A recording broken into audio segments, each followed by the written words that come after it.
Assalamualaikum warahmatullahi wabarakatuh. Saya Winda Arianti dari kelas MBSF NPM 1951040455.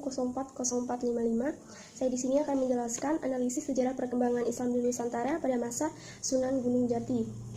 Sunan Gunung Jati adalah salah satu tokoh Wali Songo yang mengajarkan agama Islam atau menyebarkan agama Islam di tanah Jawa. Beliau lahir pada tahun 1448 Masehi. Masa kekuasaannya yaitu pada tahun 1479 sampai dengan 1568. Beliau adalah raja kedua dari Cirebon. Setelah Pangeran Cakrabuana yaitu raja pertama sekaligus paman dari Sunan Gunung Jati. Lalu menaklukkan Jagabaya. Saat Sunan Gunung Jati sudah menjadi pemimpin di Cirebon, beliau sangat menolak keras adanya upeti atau pajak barang di zaman kerajaan kepada kerajaan yang menaunginya yang dipimpin oleh Sri Baginda Raja. Sang raja lalu marah lalu mengutus Jagabaya untuk menyerang Cirebon. Sampainya Jagabaya di Cirebon, bukannya beliau menyerang Sunan Gunung Jati, tetapi beliau malah menjadi mualaf. Jagabaya menyatakan diri menjadi Islam, lalu ia berguru kepada Sunan Gunung Jati.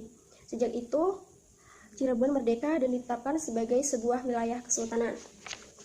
Yang digunakan Sunan Gunung Jati yang pertama dengan memperistri wanita Indonesia. Sebenarnya bukan niat Sunan Gunung Jati dalam memperistri wanita-wanita Indonesia, karena menurutnya ini adalah masalah hati.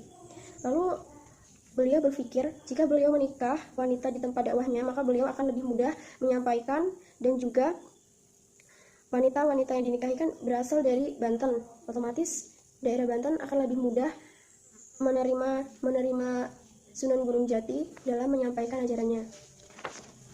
Lalu dengan menjadi raja. Sebenarnya menjadi raja juga bukan impian dari Sunan Gunung Jati, karena Sunan Gunung Jati bukanlah keturunan raja di sana, melainkan beliau adalah keturunan raja Pajajaran, melainkan keturunan dari raja Pajajaran dari keturunan kakeknya. Dan yang membuat Sunan Gunung Jati tidak mungkin menjadi raja adalah beliau adalah orang asli dari orang asli Arab, dia bukan asli Indonesia. Itu juga yang membuat Sunan Gunung Jati tidak berpikir untuk menjadi raja. Lalu selain melakukan dakwah di Cirebon, Sunan Gunung Jati juga berdakwah di Pasir Luhur, Garut, Samanendang Larang, Batu Layang, dan Ukur Cibaliung, Bandung. Ajaran Sunan Gunung Jati yang pertama, dia mengajarkan nilai kesopanan. Pertama, menghormati orang tua, menghormati tamu, menghormati orang lain, dan menghormati leluhur. Lalu nilai kedisiplinan, yaitu menepati janji, menolong orang yang benar, menggunakan ilmu di jalan yang benar, belajar ilmu yang bermanfaat. Lalu nilai kebijaksanaan.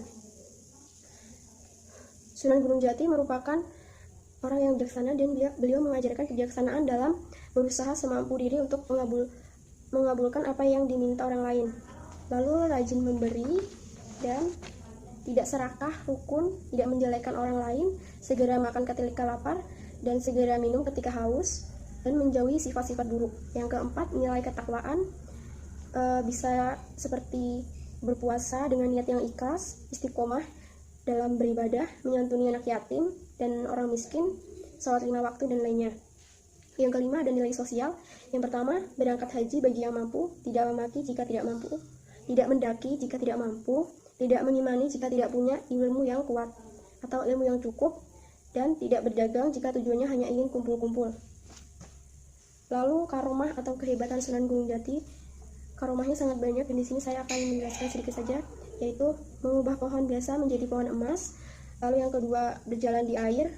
Yang ketiga, Sunan Gunung Jati ahli dalam bahasa, banyak sekali bahasa yang dikuasai oleh Sunan Gunung Jati. Yang keempat, beliau ahli dalam bidang politik.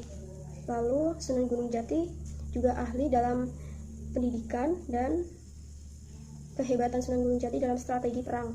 Yang kedelapan yaitu karomah ilmu kedokteran. Lalu peninggalan dan karya Sunan Gunung Jati, yang pertama, Masjid Agung Sang Cipta Rasa, makam Gunung Jati, naskah kuno, dan barang kuno dan pusaka.